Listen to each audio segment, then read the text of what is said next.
Assalamualaikum warahmatullahi wabarakatuh. Salam sejahtera bagi kita semua. Perkenalkan, nama saya Diva Nurhalizah dari kelas 12 MIPA 5, nomor absen 12. Video ini saya tunjukkan dalam memenuhi nilai tugas Bahasa Indonesia materi pelajaran buku fiksi oleh Ibu Nok Badriah SPD MPD. Novel ini bertemakan perasaan antar dua agama dengan judul Ana Uhibuka Opa. Novel ini termasuk jenis kategori fanfiction yang ditulis oleh Diandra Kanaya yang diterbitkan oleh Histeria di kota Yogyakarta pada tahun 2020 dengan tebal 282 halaman dan dijual dengan harga Rp52.500. Novel ini menceritakan perasaan segitiga di mana Alif mempunyai perasaan kepada Aisyah, tetapi perasaan Aisyah jatuh kepada Sukjin, laki-laki yang baru saja dia temui tanpa sengaja. Dan Sukjin mulai tumbuh perasaan saat pertama kali bertemu dengan Aisyah. Hanya saja perasaan yang hadir itu membuat Aisyah bimbang, karena seperti ada tembok besar yang kokoh yang menghalangi cinta mereka. Ini bukan soal jarak, jabatan, ataupun uang, tetapi ini menyangkut iman Aisyah dan iman Sukjin yang berbeda. Aisyah dengan tasbihnya dan Sukjin dengan kalung rosarionya.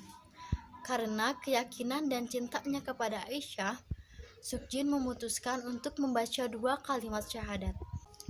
Novel ini bukan hanya menceritakan cinta segitiga, tetapi juga persahabatan Sukjin dan kawan-kawan, yaitu Han Kang Ho, Ma Dong Chan, atau yang sering dipanggil Dong Dong, Ji Sung Jin, dan Seo Jin Wo, yang merupakan maknae atau anggota termuda di grup Flashlight.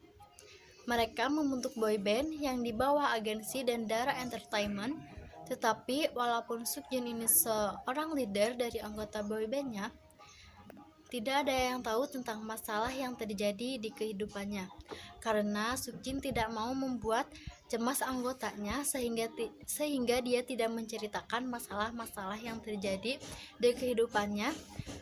Kadang-kadang sahabatnya pun geram karena merasa dia tidak percaya dan tidak mau berbagi suka duka bersama.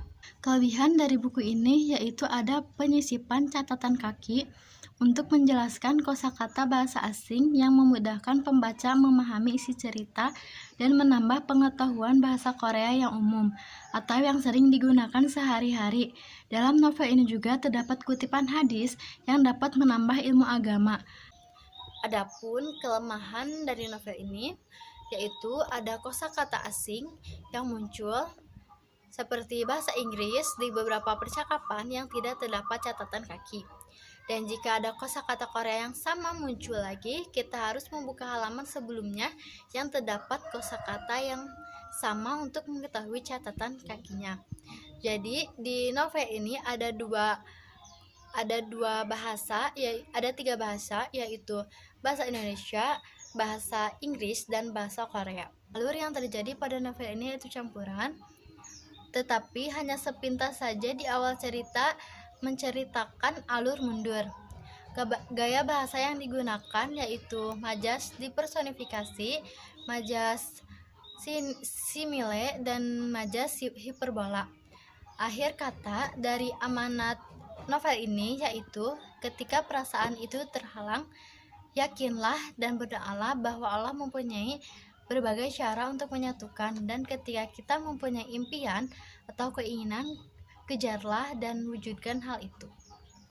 Terima kasih, mohon maaf bila banyak kekurangan. Wassalamualaikum warahmatullahi wabarakatuh.